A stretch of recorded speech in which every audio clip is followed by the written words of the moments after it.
At that age, you start thinking about things that are infinite, the invisible, what's real, what's superficial. So it was a perfect time. And then I began hearing the Rebbe, the Lubavitcher Rebbe, speak, and I lived in Crown Heights, so I would hear that, and I started relating to it. Until that point, the Rebbe was like a king on the hill, and I respected him, but I didn't feel a personal connection. This, I started realizing that's what he's talking about. He's talking about changing the world, the matters of real import, of what purpose, what's my mission in life, how do we bring the infinite into the finite. These ideas were extremely intriguing to me. They're intriguing. And honestly, once I heard the music, I just was in. But I still, till this day, have my skepticism, but I found my place. Welcome to Ordinary People with Extraordinary Stories. I'm Chana Weisberg, host of this podcast. Joining me today, we have the famous Rabbi Simon Jacobson, who is the author of the book Towards a Meaningful Life, which sold over 500,000 copies and was translated into probably a dozen or more languages. He's the head of the Meaningful Life Center. He's a Torah educator, a speaker, a mentor to thousands. Thank you so much for joining us, Rabbi Jacobson. Thank you very much for having me. It's an honor and a pleasure. Thank you. Okay, so I want to start with, your book reached so many people, but before we get to your book, I want to know how you even got to that. So if you can talk to us a little about how you became Rabbi Simon Jacobson from your childhood, how you developed into this famous personality. Okay, I can't talk about the famous so much. I'll talk about the Simon Jacobson part. Um, so that was my name given to me at my circumcision and bris when I was 8 days old. Born in 1956 to my both Russian-born parents who came to the United States after World War II. That's where they met. I'm the oldest of 5 children. I grew up in Crown Heights in the Chabad community. And I went through the entire system.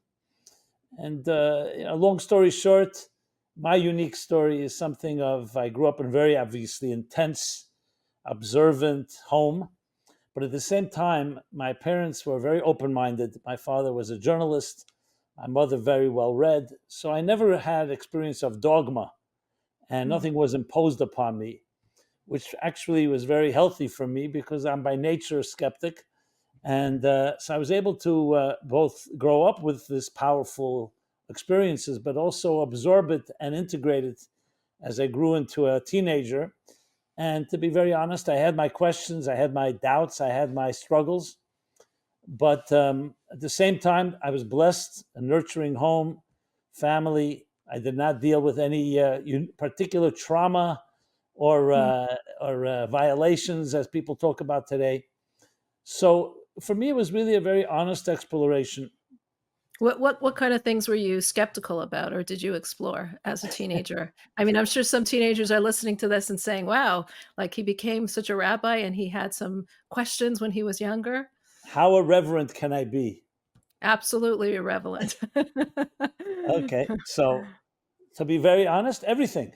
I questioned the very existence of God. I questioned the veracity of Judaism. Is it a mind control system? I know, again, I had beautiful experiences, but I wondered, is it something that is about the man's conformity? Is there room for individuality? What is really, what's my mission in life? Should I just go along because my parents and my community are teaching me this? So I asked all the tough What questions. what do you think made you ask these questions? Was it the way that you were brought up, or just the fact that you're a very inquiring mind? I think I'm by nature a person that doesn't just accept things, somewhat of Mhm. a maybe disruptor a little. And so I think there's a genetic element to it because my father was like that as well. Mhm. But I think I was more extreme. And as well as the fact is, I did have the license because my parents didn't shut me down. Mhm. To be honest, the yeshiva system does not really accept and likes to not be challenged. And I got my pushback. So I Right. learned to maneuver. I learned to maneuver. I didn't Right. want to. I wasn't looking to be rebellious just to be rebellious. I was not looking to cross lines. I was really seeking the truth, to be honest. Like an honest, Right. young, impressionable guy trying to. And Really I saw. understand. Look, to be honest, in school I was not very inspired. I learned Hmm. Gemara, Talmud, Hmm. but it was not very inspiring. It was very technical. I have a good mind, so I was able to pick things up, but it wasn't. Hmm. I would say I wasn't passionate about it, and I was looking for. In retrospect, I would say I was a rebel without a cause. Hmm. And So, I seeked and I asked questions, and I'll tell you how things evolved. But go ahead, you were saying right. something. Yes. Yeah. No, I was just wondering, how did you get from that Yeah, skepticism to being such an enthusiastic follower and Torah scholar? don't be deceived by my looks. Okay. Okay. Um, well, no, I'll tell you exactly. I mean, it's obviously there's no story that's overnight. It took some time, Hmm. but I was really I was so passionate. I was a voracious reader, and I was passionate to really find the truth. And I wasn't looking for proof. That there was Kriyas Yamsuf, that the parting of the sea. I wasn't looking for scientific proof. I was looking more for a resonating calling, I would Would you say. would you say we're looking for meaning? Yeah, absolutely. Yeah. Meaning that, what's the meaning of my life? I want to make a Mhm. mark in this world. Like, why am I here? I didn't. Mhm. I didn't feel comfortable that I'm just going to go through the motions Mhm. robotically and mechanically because everyone else is doing so. That was Doing it. very Right. repulsive to me. That idea, Right. and that's what really bothered me a lot. I saw a lot of conformity. Of course, I saw hypocrisy. But again, I want to Mhm. make it clear: I had no hostility. I was not angry. I Mhm. wasn't bitter. I wasn't Mhm. like something happened to me and I was like rebelling. It was a What changed was really at around 16, 17 in my search. I love physics and mathematics. That really was very stimulating to me, especially quantum mechanics. So I remember I was speaking to someone in summer camp and I said to him, "How do you know there's a God?" Mhm. I said it not so much to challenge. I wanted to just hear his response. He was an intelligent guy, and he said to me, he gave me a proof that says in Hasidic thought. He said to me, "Well, anything that's finite cannot add up to the infinite, and that's a mathematical rule, as big Mhm. as trillions, trillions, trillions." So he said, so therefore you'd have to say that existence is here forever, because the infinite, how did it become Right. finite? So Mhm. I said, where does it say that? And he told me, he said to me, look in Derech Mitzvosecha. It's a book Mhm. from the Tzemach Tzedek, and he showed me where, and I looked it up. One of the Chabad rabbis. Yeah, the third Rabbis. Chabad Rebbe. Mhm. Yeah, in a mitzvah, he explains the mitzvahs according to Hasidic thought. This is a mitzvah called faith in God, Hamonas Alakus, and I see he uses that example. It Mhm. wasn't so fascinating to me, the example, the fact that someone's talking Was mentioned it. in a Right. logical way. And Mhm. it was very intriguing to me because till then I was learning Gemara, I was learning technical fact. There are 39 works you're not supposed to do on Shabbos. This is how you eat Passover, matzah. This is what you do on Rosh Hashanah and Yom Kippur. And it began to spark a type of process. And I began to see that in the spiritual side of Judaism, what we call the inner dimension, Kabbalah, especially Hasidic thought, was really very, to me, became like music to my ears. Because I Mhm. realized in addition to the mechanical side of Judaism, which is so intense and I was so familiar with, I saw a soul. When you hear music, you hear music. It's not a Mhm. matter of proof; it's just experience. And I have It to put it that way. resonated. I don't mean to be sentimental, but it was extremely Right. emotional for me, Mhm. and it resonated. I felt a deeper truth. There's a higher reality. I realized, Mhm. and Judaism talks about it. That was what's most compelling. It So doesn't just talk. Yeah, what age were you at that time when you had this, like, revelation, I guess? 16, 17. But again, it Mm. was not overnight. It wasn't like, oh, one It's a morning. process. It Right, was it a was a process. process. Yeah, and Mhm. at that age you start thinking about things that are Mhm. infinite, the invisible, what's Sure. real, what's superficial. So it was a perfect time. And then I began hearing the Rebbe, the Lubavitcher Rebbe, speak, and I lived in Kranite, so I would hear that, and I started relating to it. Until that Mhm. point, the Rebbe was like a king on the hill, and Mhm. I respected him, but I didn't feel a personal connection. This, I started realizing that's what he's talking about. He's talking about changing the world. He's not talking about another detail in whether you split a hair about the tzitzis are worn this way or that way. I don't Right. mean to be dismissive, but Right. I mean to Right. say it wasn't just a technical detail. I realized, wow, the matters of real import of what purpose. What's my mission in life? How do we bring the infinite into the finite? These Mm-hmm. ideas were extremely intriguing to me. They're intriguing, and Mm-hmm. honestly, once I heard the music, I just was in. You I were in. still, just for the record, years later, I always tell people I'm 17 years old with 50 years of experience, but I still, till this day, have my skepticism, but I found my place. I was able to embrace this because I was looking for something that I felt. I wasn't looking for absolute proof. I was looking for something I felt that that I can respect Right. and embrace and live my life by. Do you And think that skepticism is healthy? for me, absolutely. I wouldn't necessarily go try to force someone who's not skeptical to become skeptical, Mm-hmm. but for those How of us about that are that way, you can't change it. It's like your colors. It's not like how about I know you have 2 children. Did you raise them in a way that they could be skeptical or that they could have these questions? I feel absolutely yes, but you'd have to interview them to really get Okay. the full credible answer. Absolutely. But let's put it this way. Healthy skepticism means you're ready to hear an answer. It's not Mhm, unhealthy skepticism where you're just justifying preconceived notions and you're not mhm, interested in conversation. When I say healthy right, skepticism, it's look at this method of the Talmud. Every time a sage says something, another sage argues with him. Nobody right, accepts anything by just because you said so.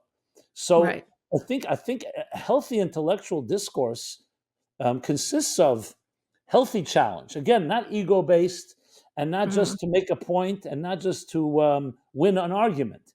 mhm. So and that's where I you guess have to be. it's to bring out your own individuality as well, to feel the Torah from your perspective or Hasidus from your perspective or understanding of the world from your individual take on it. Absolutely, and it's not like right exactly. It's not annihilating your curiosity. It's not annihilating. Mhm, Lo yahabaishan lamad. The person that says the person with shame is never going to learn. There's mhm, nothing wrong, and I always encourage it my own students, and I encourage it my children. Always mhm, ask questions, but you have to know how to ask a question in a respectful way. I'll be very honest. There were times I was very abrasive when I was skeptical.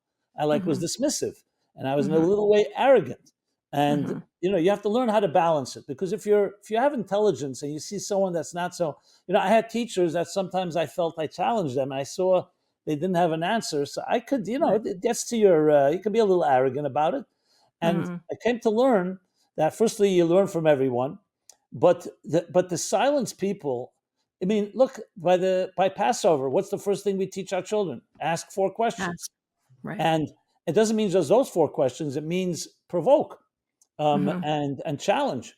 So I don't find that as a threat. I do know, to be very honest, that many in the religious world feel questions can be threatening because if you mhm, don't have the adequate answer, what are we going to say? So what they basically do is like almost dismiss certain questions as being, you're being rebellious. Perik oil, I was called once, I remember, which means someone that is like wants to mhm. remove the yoke of heaven upon myself.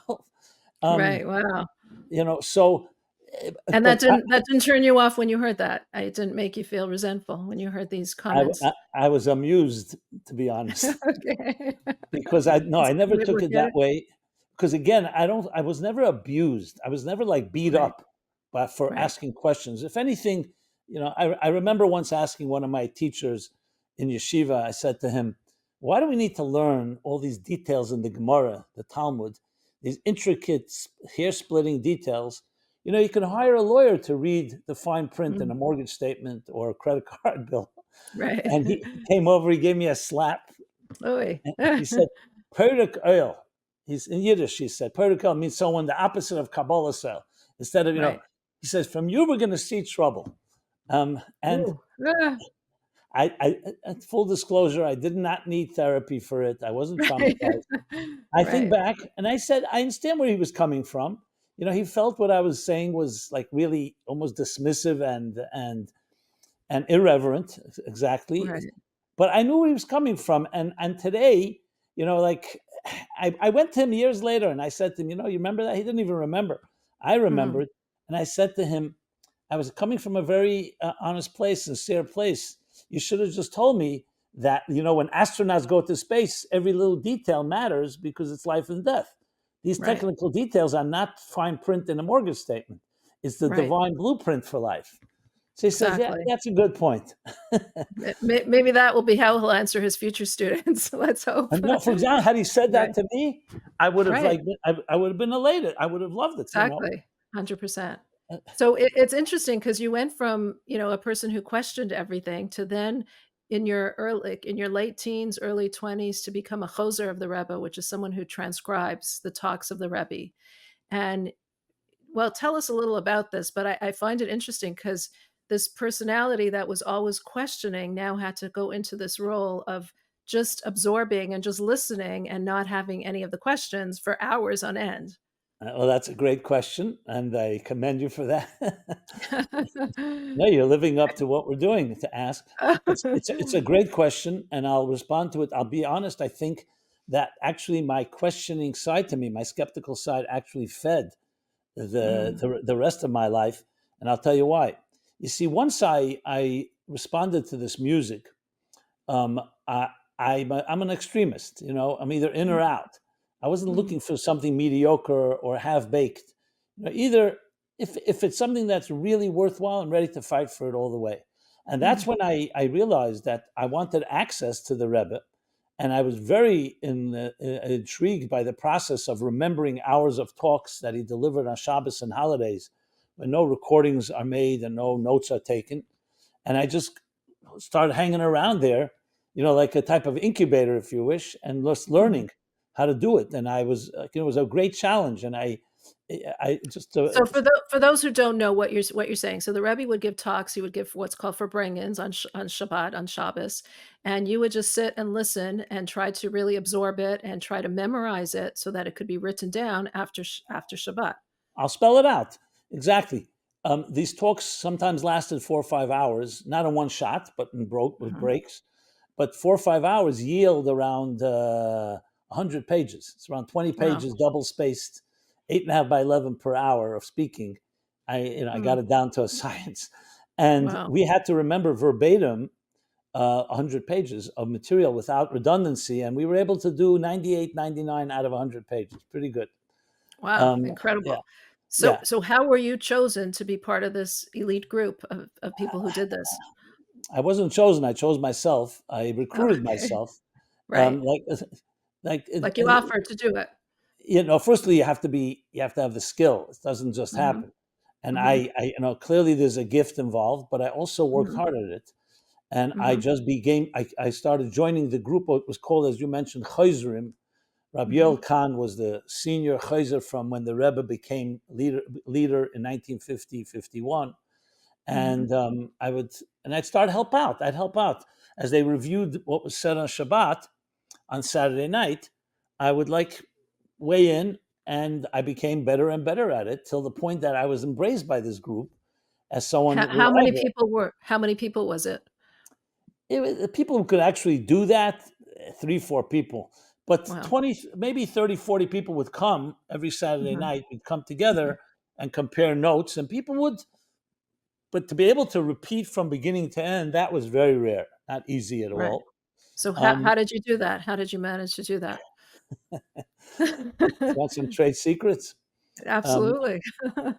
well, As I maybe get older, I'm losing my memory, so that this would be good. the most powerful aspect, I think, is based on a Talmudic statement, if I may. It's I'll say it in the Aramaic. I did the Torah lemivla lepolit. And when you're Mm, busy absorbing, you can't be busy exuding. And when you're mm, busy exuding, you can't be absorbing. It's like you can't speak and listen at the same time. So mm, one of the key challenges was to not allow your mind to process information while you're absorbing information. Like little mhm, children, when you teach children, they don't have the ability to process because they don't yet know enough to process. So they mhm, just listen. That's why you can teach a young child a language so easily. Try mhm, teaching a 20-year-old, or try teaching a brilliant person new ideas. Very difficult because they already have their framework. I like to compare it to a dry sponge. that Mm-hmm. absorbs so well. A wet sponge can be a brilliant sponge, but it's wet, it's saturated, and it's very difficult to absorb. So the challenge was, how do you empty your mind of preconceived notions, especially when the Rebbe spoke about something that you're familiar with? So your mind Mm-hmm. starts, the wheels start turning, and you want to process it. Oh, And without that and answer. especially when you're naturally the skeptic who's always asking or thinking his own questions or challenging, that must have Exactly. been, yeah. Yes, Wow. but it was a tremendously difficult job to do, because I Mhm, remember times the Rebbe said something. I said, "Wow," and I have to stop mhm, myself. Don't get excited. Just listen. mhm, You're now in a mhm, mode of, we call it clay kibble. A clay raycon. You're an empty vessel absorbing like a dry sponge. The more I was able to do that, the better I remembered. Here's an interesting uh, counterintuitive intuitive fact. The more I understood what the Rebbe said, the less I remembered it. The things I mhm. didn't understand, which means I didn't have any framework for, I remembered a lot better. Because once I Interesting. knew it already, it was like I Right, was fitting it into my framework, into what I know. It's a right, topic I've read about. And that was right. a big, big, big challenge. That's the key. I mean, I don't know if we have the time, but I can share some exercises that can help people actually develop and grow their memory, because we're not Sure, why trained. don't you share something to help us with that shortly, briefly? Okay, here's an exercise. Take a book or a sefer or book, whatever it is. The goal is to read a page as many times as you wish, no time limit. Close the book and then write down on a separate piece of paper the flow of ideas, not verbatim, Mhm, not word for word, mhm, and mhm, see how well you do. I've mhm, done this exercise with many people. And most mhm. people are very overconfident and they think, oh, no big thing. What's one page already? And I find that people, especially the smarter they are, the less time they dedicate to reading the page. Then they write something down, and usually they don't get even 50% of it. And at times, Interesting. even write something that contradicts what says in the book. And when I Wow. ask them, "How could you do that?" they say, "I didn't agree with it." I say, "But Hmm. that was an exercise. The exercise Right. was Wow. because it's Wow. very hard. Because when you don't agree with something, your mind starts saying, 1 second, I want to tell you my opinion. Right. And so once you learn that you're not as smart as you think you are, and you're Mhm. not as good listener as you think you are, that humility actually will improve your memory by at least 20%. I've seen this. Interesting. Wow. Fascinating. Wow. Yeah, yeah, yeah. Yeah. So I guess you'd also have to put like a table of contents almost in your mind to all the hours that the rebel was talking, like different that's parts. exactly right. It would make that's another point, making a mental map. Like Mm. Mhm. literally after the Rebbe would speak and they would sing the song, which came after the talk, I would go over the entire, literally like Mm. a roadmap, where I would say, okay, Mhm. here are the ideas. I would actually number the ideas, sometimes 60, Mhm. 70 ideas. And, Wow. and by idea number 10, the Rebbe like went on a tangent, Mm. or, Mhm. or seemingly like on a tangent, and came back to it, like creating a real map. And you can't take anything for granted, because remember, memory begins to fade immediately. So what you Mhm. really end up remembering is not what you heard, what you remember you heard. So the Mm. more That's true. mental Or carbon you copies, the re-review more it, right? the more mental Wow. carbon copies you can make. So you Mm. see, it's a real Wow, it's a art. real skill. Amazing, Yeah, amazing. yeah, yeah. So, I'm curious, like, you would then write it out and Okay, show it to the so rep. so to go back a little, I'm also telling my Right, biography in this process. right, Um, sure. so this was when I was my late teens, 18, 19. I became involved in this work, and I grew in the ranks. I ultimately Mhm, became the main writer of the talks. mhm, And the beautiful thing I should share is that I really had direct access, and I wrote to the Rebbe. All my skepticism came alive because I could challenge the Rebbe with any question, mhm. in a good Wow, way. right. And I have literally thousands of pages of the Rebbe's manuscripts and edits, and as well as answers to questions I wrote, which to me was probably the most Can gratifying part of it. can you share anything that you learned from any of the like, one thing that you might have learned from an answer that the Rebbe gave or the critique that the Rebbe wrote? I mean, I'm sure there was so much. It's endless, to be honest, but let me just Right. share. First of all, I learned the art of subtlety in writing, and not everything Mm, has to be black and white. Some things should remain gray. Let people interpret mhm, it. So I saw many edits of the Rebbe where basically doesn't have to be spelled out, as I said, black and white. Just a lesson in Why communication. is that? So people could interpret it how they see it, or that they Because some relate? things, first of all, certain ideas lend themselves to subtlety, and they're more nuanced. Mm, Talk about Mashiach, for example. Can mhm, you say that the Rebbe of a generation is Mashiach? It's mhm, not a black and white mhm. response. You need to Right, what is Mashiach? So I just use a right, controversial topic, right, and sure. so so very often the Rebbe's edits. So number one is to appreciate subtlety, Mhm, and number two is to let people integrate it. You have to always get, you give them the right, basics, but a good right. teacher is always going to allow the student and leave To them. develop it, right, Right, right. right.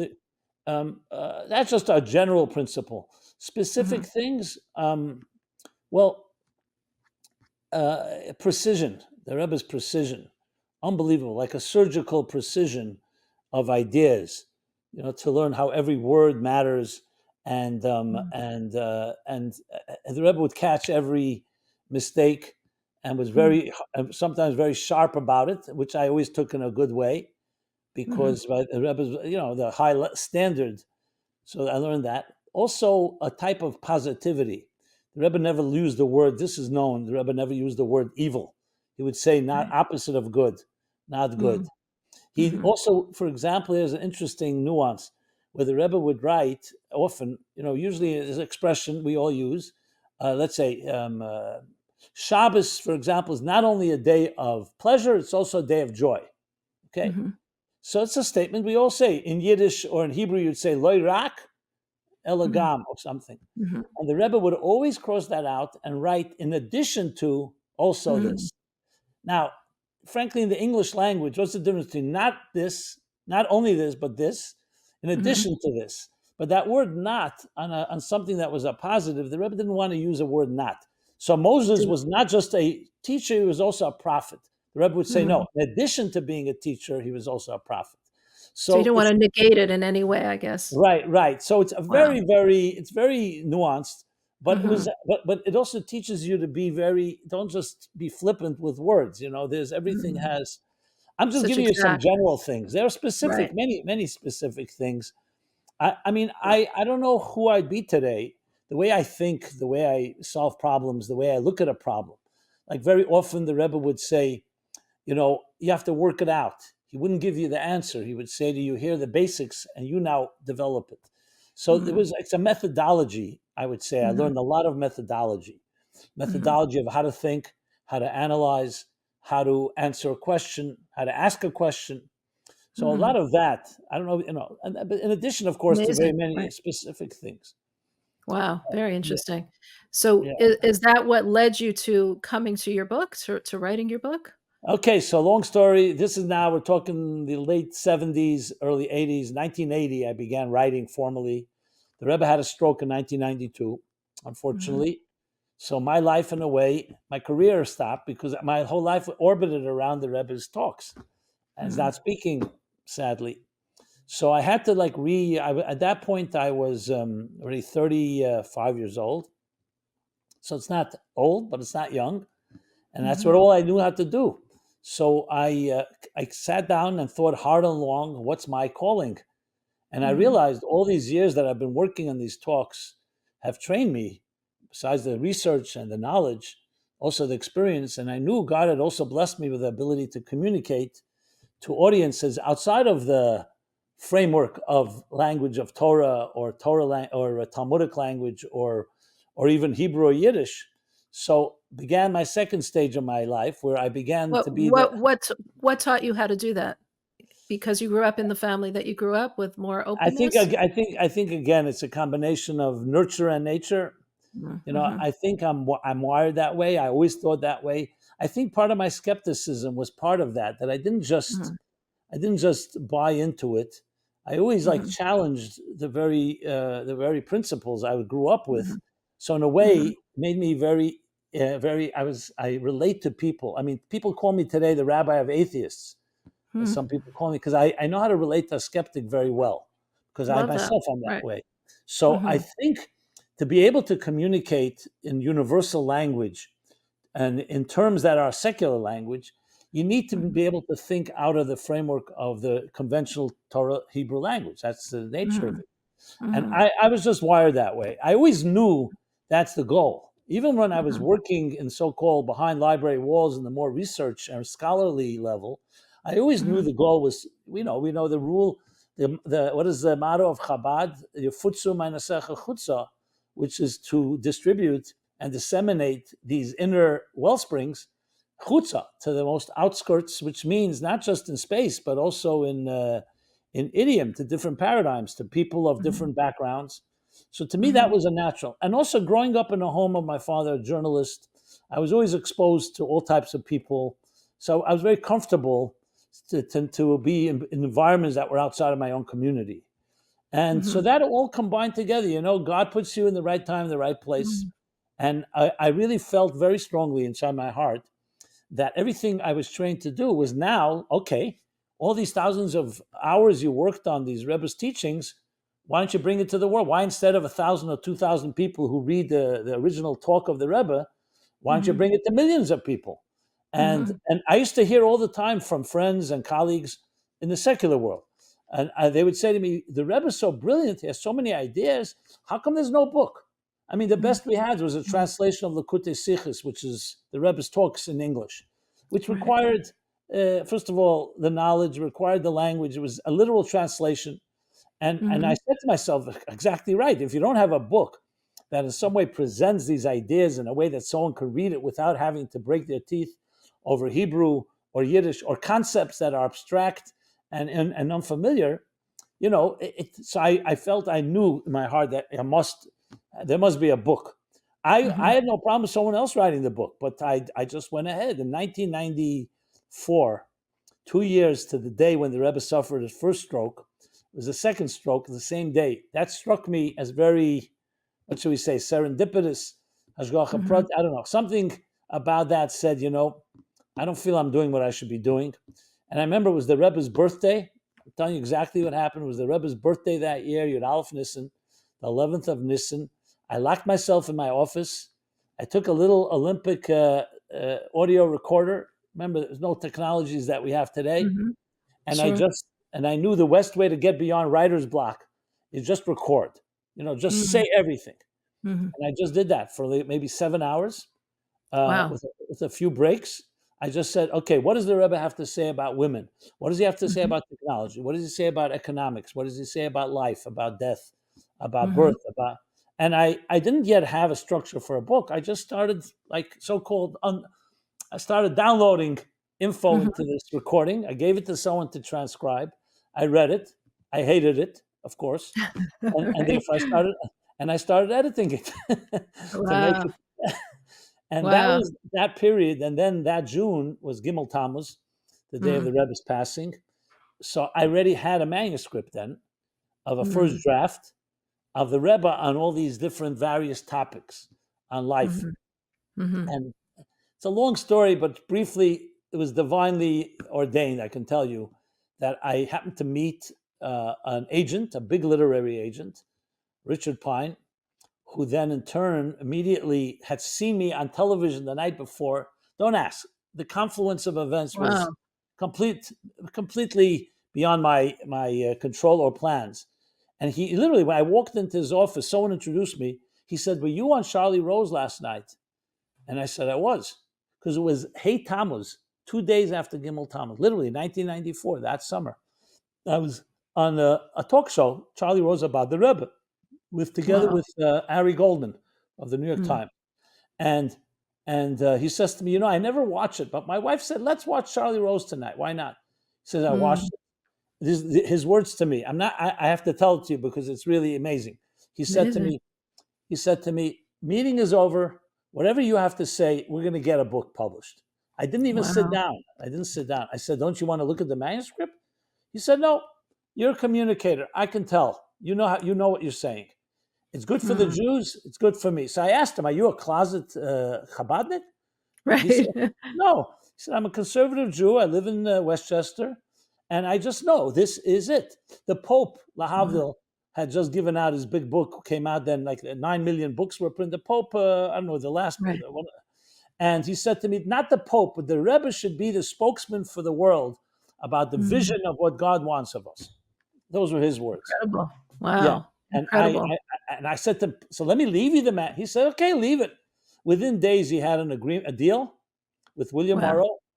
I'm telling you, I mean, you know the world of publishing a bit, I'm sure. This doesn't happen every day. Absolutely. For And, sure. Wow. they want Incredible. usually to see a draft, a chapter, Mhm. something. So it was clearly meant to be. And that's what I did. I essentially distilled all those years of working intensely in the sikhs, in the world of the Rebbe's talks and teachings, and turned it into Toward a Meaningful Life. And Wow. 1995, a year later, it was actually came out. It was published. Mm. It didn't take me long to write because I Right. knew, when you're focused and you know exactly. When you're not, it could take you 100 years. When you're Well, it took you focused, years to write. You just were studying for years about it, right? exactly. I always say it Yeah. took me 40 years and 3 months to write. Right. Right. Exactly. Wow. And everything just clicked. Found a good Mhm. editor, Stephen Dubner, who later would become the writer of Freakonomics. Mm. Mhm. And the publisher was great. My agent, they marketed. They sent me on a book tour. I mean, in a way, that spawned the Meaningful Life Center, which is what I had today. And Mhm. really, I see the same mission that I was doing then. But then I was like, in a way, in training, if you wish. I was Mm. writing it in the original text for posterity, but it's like it's really for scholars and academics. If you look Mhm. at the original talks of the Rebbe. Mhm. Whereas now I was like communicating it and distilling it and translating it, not just To the translating popular it to world. language. Exactly. And the book Mhm. did really well, as you pointed out, Mhm. translations. And ever since, it's created a demand for more. In many Mhm. ways, that defines my life. I like to see myself, I call myself like a bridge between the spiritual and the secular, which Mhm. is so basically, here's the Torah, the Rebbe's teachings, and then there's bringing it to the world. So it's a bridge, Wow. an interface.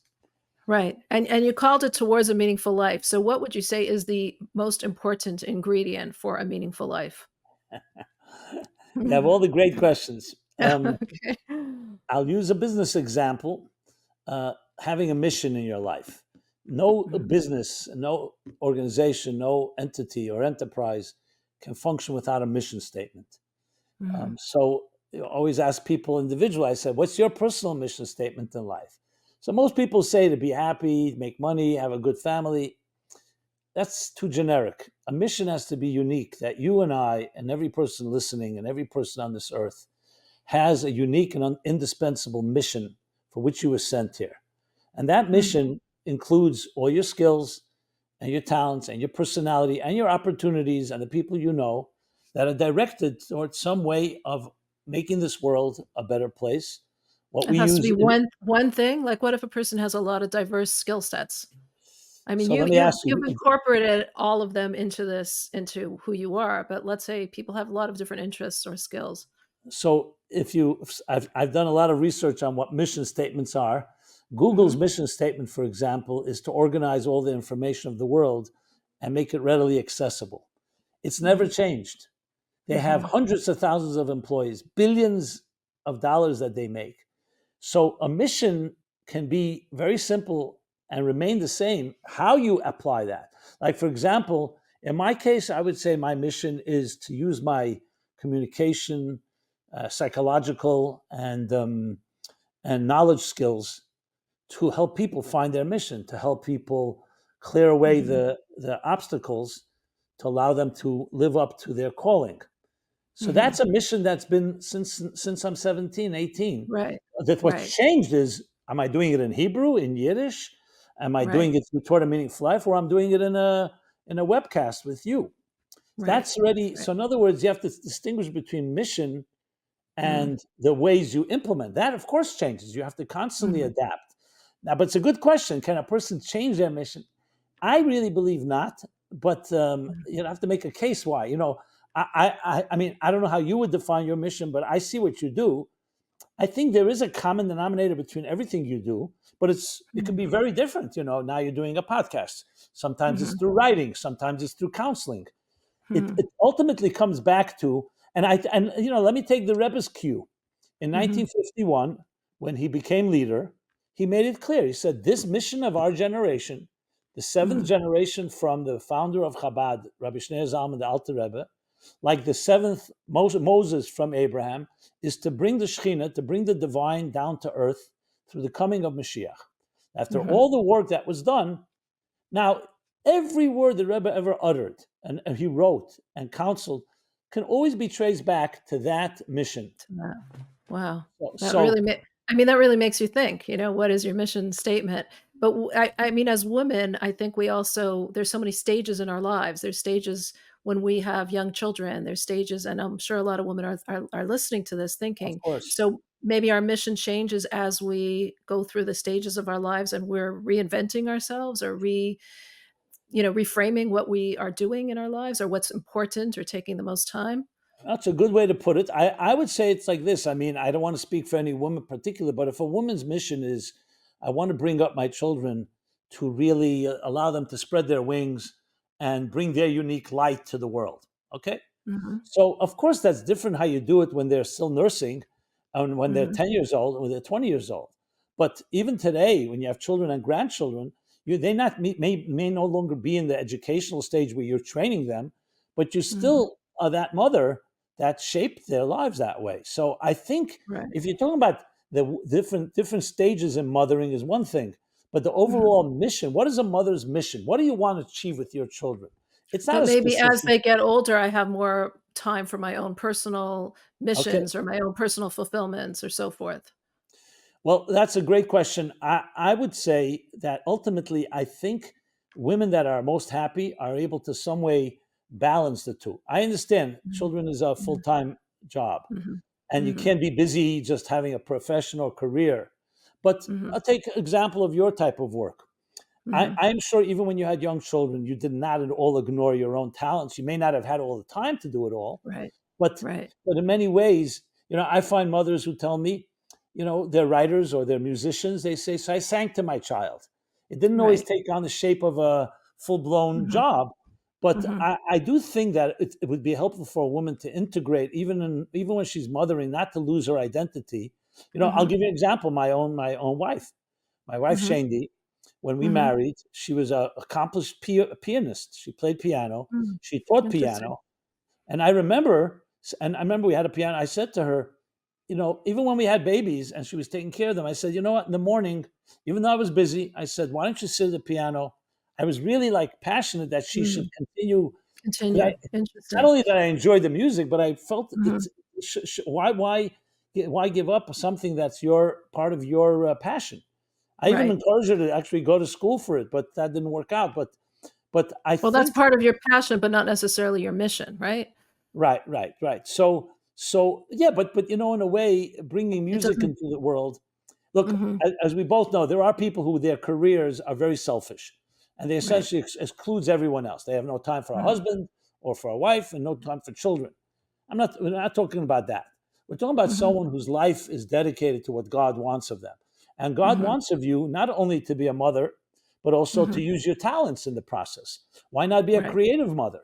Now, Right. Right. obviously, we have to balance our time. Mhm. Interesting. Very interesting. Um, so, from what if a person doesn't realize what their mission is or what they are meant to be? Like I know you have this whole chapter on birth is God saying that you matter, and that has become so famous. Everyone now quotes from you about this is Yeah. what it is. What if a person doesn't see that they matter? Like, how can a person find? And I know many people come to me and say, I don't know what I'm supposed to be doing. I don't know that. How do I know that I matter? It's a very, very big question, and I have to break it into two parts. Many people ask that question because they actually don't feel they matter. Hmm. They may have been invalidated, not Hmm. nurtured properly. A lot of people, children growing up in homes that were very critical of them, never Hmm. feeling confident. So they like sometimes feel, am I needed? Am I Hmm. worthy? How many people have Hmm. asked the question, am I worthy of love? Am I Right. worthy of being valued? And Right. as sad as it sounds, I grew up in a home, and I hope, and I'm sure you did, where we Hmm. had that. And when you have, when Right. you have healthy nurturing, you don't even appreciate like breathing. Well, When you you don't. breathe, you Right. just. But when you see someone struggling to breathe or struggling, so I've met unfortunately many people who grown up and they say, I was not, my opinion didn't matter. My father told me it doesn't matter what you think, you do what I tell you to do. That type of constant Mhm. undermining of a person's self. So Mhm. that's one challenge. Then Mhm. there's another challenge where a person simply doesn't know that it's important to matter and that you have a mission, because Mhm. which schools don't teach that to us. I Mhm. find that it's usually a combination of these two factors. So it's case by case. If someone is dealing with this challenge and say, I don't really feel I matter, you want to determine, is it because you don't think you're valuable, you don't have nothing important, or because you just simply don't know how you matter? So I think Mhm. that needs to be looked at. I don't know if there's a rule. I will say this, that there's no question we have a responsibility, you and I, and all of us that do know this. And I would Mhm. say this may be one of the most fundamental things that the Rebbe taught, that Chassidus teaches, Torah teaches. What's the first statement in the Torah about a human being? Not that we're emotional creatures, not that we're intellectual creatures, that we are created in the image of God. If that doesn't Mhm. matter, what matters? You are a piece of God, however you explain it. Right. You're divine. You have a divine nature, which means that no one on earth can say you don't have that. I mean, the founding fathers actually plagiarized that. They said all men are Mhm. created equal and are Mhm. endowed by the Creator with inalienable rights. So I think to teach people that you absolutely matter. That's why I use that statement so often, because Right. I saw that as the Rebbe's like the cornerstone, and especially in a day and age today with all our technologies with 8 billion people, it's very easy to feel negligible. Like Right. I'm one grain of sand on a beach. Who really cares? It Exactly. doesn't. Yeah. So the idea that no, you were created lefichach nivra adam yechidi, the Mishnah says you were created as an individual, not as a part of a herd or a group, because you have something that only you can accomplish. I remember at some Farbrengens, even once the Rebbe looked around and he said, every person here, every person on earth has something to accomplish that only you can accomplish, because God would not have put two of the same on this world, on this earth. So Mhm. I think it's a revolutionary to It's tell mind people, even blowing though, to yeah, feel that way, right? right. To So actually once incorporate that into your psyche. Yeah. So once a person feels that way, and I often Mhm. use Moda'ani as an excellent meditation in the morning.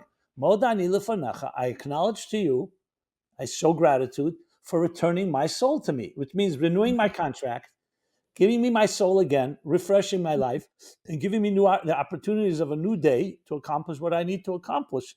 So I think Mhm. if we can ingrain that in someone, then comes question number two: what is that mission? And Mhm.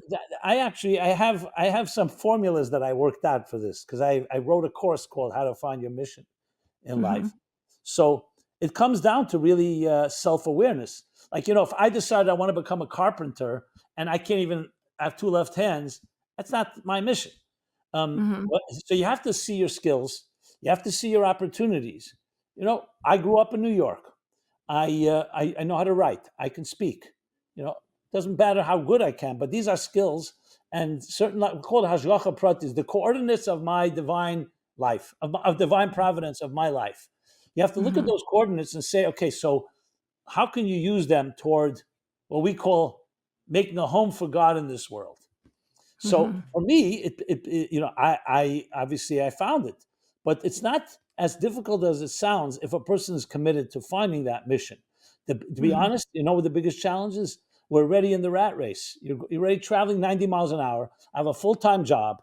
I have children, Mhm. expectations, demands. I don't even have time to think about a mission. Exactly, right. So Mhm. if imagine if we could teach it to children before they go out into the world from a Mhm. young age. That would Mhm. be beautiful. You know, Mhm. Interesting. You also spoke, you spoke about how sometimes a person has no self-esteem, and if you wrote something like the subconscious drive of ambition is so that we can show is our fear that we don't really matter. So we make sure to show all our value to compensate for our lack of self-esteem, which I found very interesting as overachievers or people who are compensating for really feeling that they don't matter. And so they're going out and showing that they're doing and doing and doing in order to overcompensate for that feeling that they really don't matter. How absolutely. how Okay. can a person know when he's overcompensating because of this feeling of not matter, or if they're actually finding their mission in life? It requires some soul searching and introspection, and I would say, that's why we often need a mentor, because we're Mhm. all subjective, and I'm an ambitious person. I'm driven, and Well, I did you ever sometimes feel that you're an overachiever because of this? Because you no, feel like sometimes I think Mhm, because I want to make a point and prove something, mhm, and it could also even border on a little arrogance, to be mhm, honest, or other things, and it's not so easy to know because you could also mhm. be doing simultaneously a good thing. You Right. could also be doing Sure. it that's also benefiting others. I Mhm, don't always know, to be honest, mhm, but I think the key thing to check in is when you're challenged. Like sometimes somebody says something that offends you or something that you don't like. Are how personally you take it? mhm, So I find for myself the checks and balances is really challenging myself and also consulting with somebody and saying, here's the mhm, situation. What do you think? I sometimes feel that if I wasn't successful at something, my pride pushes me. I do go back to it and I wonder, am I just doing it to show that I can win or because I really need to push it? And it's not always that easy to know when to give mhm, up, so to speak, or when to, what they say, to hold them and when to fold them.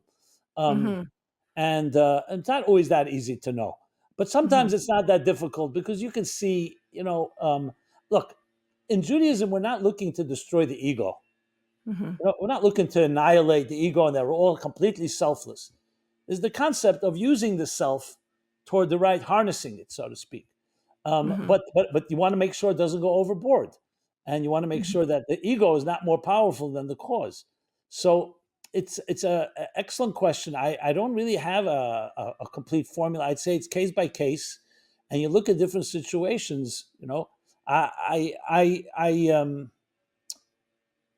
I think it's fine. Like the Mittler Rebbe, the second Chabad Rebbe, once told a Chassid he asked his students to repeat the Torah, the teachings they heard from him. And one of them said, mhm, Rebbe, when I do it well, and it's getting to my head. I'm turning mhm, arrogant. And the Rebbe said to him, even if you become bitter like an onion, continue mhm, teaching Chassidus. In other mhm. words, you're As long as serving the you're doing cause. good. Right. But that doesn't mean that he was trying to condone being arrogant. Mhm, It just meant mhm, don't stop yourself from doing something because. So I think it's a matter of balancing and finding ways to. I don't know if it's a perfect formula for it, but it's a very good question, and it's mhm, making me think about it as well. mhm. Interesting. And you seem very, like, comfortable that you have your mission statement, you found your meaning in life. Is it something that a person can find, or is it something that's an elusive search that we're always looking at every moment to try t or every stage in our lives to try to find that? I think every person has a mission, and therefore they could definitely find it. The Mhm, question is, are they ready to do it? mhm, To talk about ambition and so on, many people, the biggest drug of all is money. So mhm, they replace fulfilling their mission by the drive for mhm, success, which is measured through money. So if a mhm, person is very consumed and obsessed by that, it's hard to see how they're suddenly going to become mission centric. Um, mhm, However, unfortunately, as we know, what wakes people up is usually some form of setback. I mhm, don't want to say loss or tragedy, but the thing that most people where they begin to shift is when they get out of their comfort zone. It's very right, hard if you're living your life as a certain habit and routine to suddenly say one day, you know what? What's my mission in life? It's very mhm, hard to see that. But right, but I but everybody in life is going to go through a moment where there's a wake up call. Some people it's a loss of a parent, some mhm, people it's the loss of a job, they mhm, age, or there are moments like that. I wish it wasn't that way. I wish it only right. came in good times. But I think everybody has a mission, and What you you do you know feel that you had some kind of setback or challenge in your life that propelled you to what you did? no, I didn't actually. Okay. So you're unique in that way that you found Uh, your mission and calling no, because without I that. was because I think what I had was that I was young and Mm, restless. mhm, That's mhm, if I was 30 years old already in a career, I mhm, don't know. I can't say what you'd be like. I'd Mm-hmm. probably need something to kick me in the pants. But I was like Mm-hmm. this 16, 17-year-old wandering around, feeling wasted in a way. I didn't, I wasn't looking to for thrills and quick fixes, like whether it was sexual or drug related or stuff like that. I Mm-hmm. was looking for something deeper. I think I was blessed to have a deep restlessness that with Mm-hmm. by nature a type of spiritual like a artistic soul that is always has some angst and you're never Mm-hmm. really satisfied. So for me, it Mm-hmm. was more like an inner search for transcendence. That Mm-hmm. was a big driving force for me. I couldn't see myself living a life of survival, of just Right. making it. You know, Right. so that's but I've seen it all. Listen, that's why I think we talk about "Chanech nar al pi darkei gam ki yasken liyosem menu," educate a child when they're young, so when they get older, they won't waver from it. The younger you infuse in people that sense of urgency and mission, the less they will need that type of negative experience, a loss or something, to wake them up because it Mm-hmm. becomes ingrained in them. I think in very many ways this is like the Chabad ethos, in the idea that you're a shliach or shlucha from the youngest of age, even when you're born, and you're Mm-hmm. ready in some way need to impact, and you see at your table other people, and you need to talk to them, and not just be live in a cocoon and insulated. I mean, it all is basically driven by you need to give, you need to produce, you need to serve. Mm-hmm. Interesting. Wow. Several weeks ago, I interviewed your brother, Rabbi Y. Jacobson, and your family is extremely talented. Was there ever like sibling rivalry? Do you feel competitiveness, or you're talking about chanech lenar al pi darko, educate each child according to their way? Do you ever feel that competition with each other? I'm sure it's inevitable, but let me just make this clear. I'm the oldest Yeah, of five. right, So, right. as you probably know, the oldest doesn't have to go to therapy for the younger siblings. The younger siblings probably need more. So, Okay. to be very straightforward, first of all, we all love each other deeply. We grew up in a home where we were pretty much fiercely individualistic. My Hmm. father was extremely comfortable in his own skin. Just for Hmm. the record, you probably know the connection that your father, your late father, and my late father were very good friends back In from Toronto, yeshiva. right? Yeah, and they were back Yeah. from yeshiva years. I Yeah, don't know yeah. if you know, but my mother knows actually your parents or your when they escaped from Russia. She said they had the passport and it was all done. She has this whole story that Okay. they yeah. So So, an even so deeper connection. So we grew Yeah. up in a home where my father was very comfortable in his own skin, and Mhm. by osmosis we picked that up. As we grew Mhm. older, remember I was like the first, so I was the chayzer, the maniach, I was like the hero.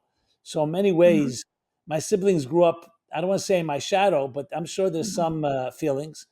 I Mhm. tried to talk about it with my brother and my other siblings as well. They're not as Mhm. comfortable as I am to talk about it, being very frank.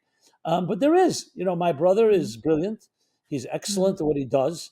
I sometimes feel, I hear something he says or how he said it, and I feel a certain kinasofrim tarba chachma idea, which is like healthy, I guess, competition there is an element of that. Like, when you see something excellent, you want to feel, am I living up to my potential? So I think there Mhm. is an element of that. It doesn't really, I don't feel it creates for me at least, a tension that would be a problem. Mhm. We've been on stage together. I actually suggested once a topic called Cain and Abel, you know, That's and, funny. and we let the audience figure out who's Cain and who's Who's Abel. who? I was just gonna ask that. Right. Um, Wow. right. So Interesting. yeah, but we also are comfortable with even. I'm comfortable talking about it. I don't have an issue. I Right. wouldn't just say no. There's nothing there. Look, my brother's 15 years younger than I am. You have to keep in mind Wow. why Rabbi Yosef Mm. Yitzchak. So in many ways, I was like already an adult as he was growing up, and I Mhm. really, in many ways, brought him into this world. I'm not taking credit. Don't get me wrong. Mhm. So Mhm. there's a certain element of like kol adam miskana chutz mebnoi v'talmidoi. It says Mhm. you're envious of everyone except your child and your student. So I'm not saying he's my child or my student, but we're not like twins or even similar age. So there's that Right. element. But I do feel that way, and I obviously I celebrate his successes as I Mhm. do with my other siblings. But Mhm. there's for sure, I am sure that there are things that I have done what I maybe heard something he said or did, and I thought it's a good idea. Maybe let me try to do it my way. Hmm. And I'm sure the other way around as well. Did you ask him this question, or are you only asking me? I think that we forgot that one, or it was later on my list, so Okay, we it's didn't get fine. It's there. fine. It's fine. Yeah, It's fine. right, right. So, Interesting, yeah, interesting. I wish we were both right now on with you or with anyone. If someone asked both of us this question, Right. We'll I have would to have love you it. both together, right? I would love it. Yeah. Right. Interesting. So, we're quickly moving on with time. We're right now in a very, I mean, our world is pretty much in a lot of turmoil in all ways. What would be your message to the world? There's a lot of anxiety out there. There's a lot of, I mean, there's what's happening in Israel is horrendous.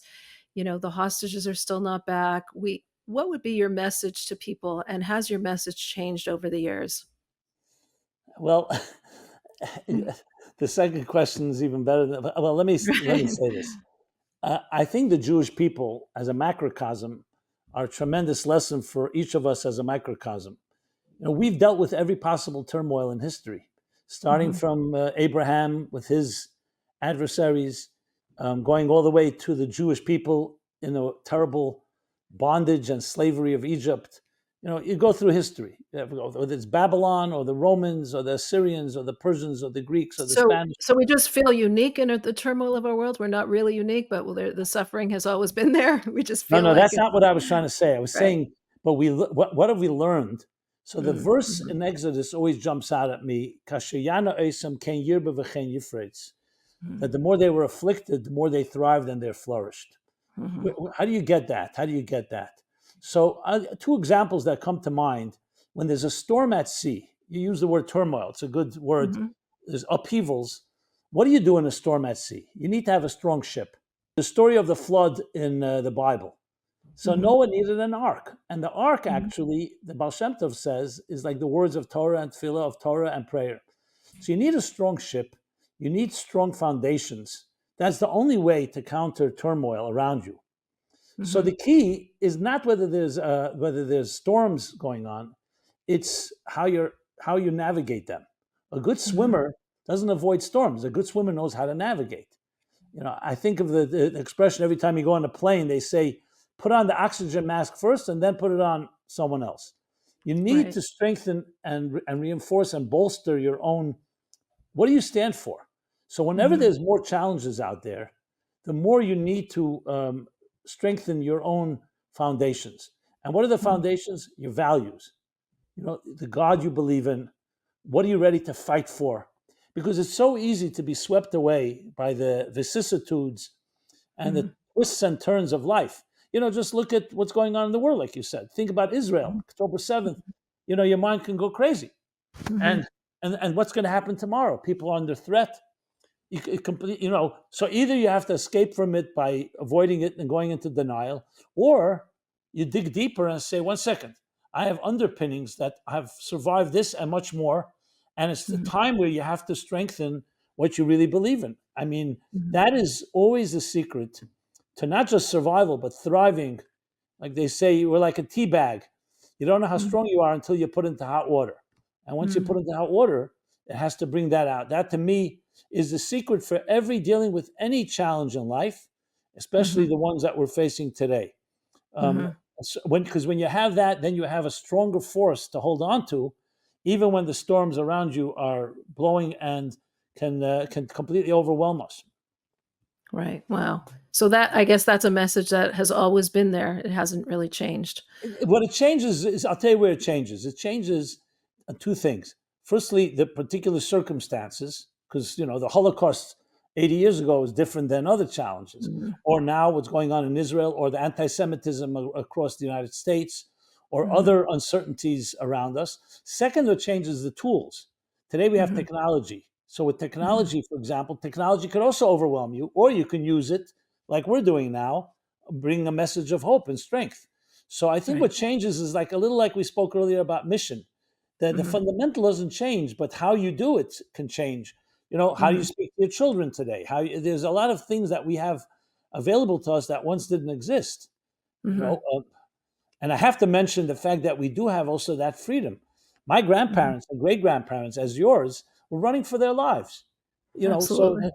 so besides the fact that they couldn't find even they just were constantly running and out of fear. We, Mhm. thank God, have a certain equilibrium, a certain security, you can say, but you have to Mhm. build upon that. Mhm. Beautiful, really beautiful. Last question, is there any, dream or a goal that you have in your life right now that you're looking to do? What's your next, big thing? Okay, so here I have to get. I don't want to fall into the trap of overambitious and Right, arrogance that I mentioned, but I do right. have one that drives me, if you wish, even crazy in a way, and that Yeah. is I sincerely and honestly feel, and I say this from my heart, hopefully with all humility, I feel that I was blessed to be in the right time in the right place. I didn't earn it much. Mhm, I was there when the Rebbe was there. I had the skills. I was able to. Obviously, I did my work, but I was there. It was given to me, and I was given many opportunities. And I feel very strongly the words that the Rebbe said in 1991, that I did everything I can. The Rebbe said, and do mhm, everything you can. I feel I've not done everything I can, and namely, mhm, I really believe that Chassidus and its methodology is the secret for 8 billion people on this planet to live the most meaningful life possible, the way God mm, wants them to live. And our job and my mission, I feel, is to bring it. So my mhm, biggest ambition is to reach a critical mass, which is 20% of the population of the world, that mm. ideas of Chassidus should become household. And for people of all backgrounds and all religions or no religions, that is what drives me literally all the time. And if you ask me if I've reached that, no, I have not reached that. Mhm. And you're gonna do that through your book and through Meaningful Life Center. And collaborating with others, you learn Mhm, that you can't do it alone. You have to work with mhm, others, and you never know where it's going to come from.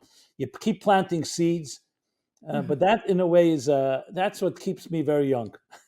That's amazing. Wow, thank you. Thank you so much for joining us. I wish you tremendous success in everything that you're doing, and it's beautiful to see somebody who found their mission and is following it in such a incredible light-producing way. Thank you, and your questions were excellent. You brought out, I feel very, you brought out good stuff, I think, and I I think feel like I could sit and talk for another hour. It was just so interesting to so. speak We'll to do you. another part at some point. Absolutely. Thank you. Thank you Thank so you. much. I really enjoyed that interview. I felt that there was so many thought-provoking ideas that we can take from the interview, and I'm wondering what your thoughts are. What did you enjoy most from Rabbi Jacobson's wisdom and teachings that he uh, so graciously gave to us? Something that stood out from the interview, what I was especially intrigued about, was how he explained the whole process of him being a choser, a reviewer, a transcriber of the Rebbe's talks. I found that fascinating. He gave us some tips as well on how we can actually memorize things because he needed to sit for hours and hours memorizing what the Rebbe was saying and transcribing it. And I found that part really, really interesting. I was also very intrigued by how his book, Towards a Meaningful Life, came about and how you almost see the hand of God leading him and directing him in almost a miraculous way for its actual publication. I found it interesting how he expressed the idea of having a mission statement in life, how every company has a mission statement, and how we too should think about what is our mission statement in this world. And if we can come up with that mission statement, we can that can help us to lead a much more meaningful life. And I challenge you, my listener, do you have a mission statement? Can you come up with something that you would say is your mission statement, your purpose in this world that helps you to use your unique talents and your unique skill sets to lead a more meaningful life? I think that's a very hard one to actually come up with and to actually be able to write it out. So I challenge you to see if you can do it. See if you can write out your mission statement, share it with us if you'd like. We love to hear your feedback. We love to hear your comments. I'd love to hear how you felt about that mission statement. And sometimes that mission statement can change through the stages of our lives, or sometimes, as we found with Rabbi Jacobson, this same mission statement was actually the running thread throughout all the various stages of his life and still is in his future dreams and goals, using his unique skill sets to accomplish what he feels is something that only he has been created to do. Because as he explains, birth is something that God is saying, you matter. And it's when we are born that God actually tells us we can use our own skill sets or talents or unique abilities or just being you to create a more meaningful life and a more meaningful world. Thank you so much for watching. If you are enjoying these interviews, I hope you are subscribed to Chabad.org/extraordinary. This will provide you with these interviews in your email on a weekly basis. You can also find us on Spotify or Apple. Give us a like there. We so appreciate when people give us some kind of like there or give us some stars, show that you like us, show that we are something that you listen to. Thank you again for watching and for being part of this extraordinary community.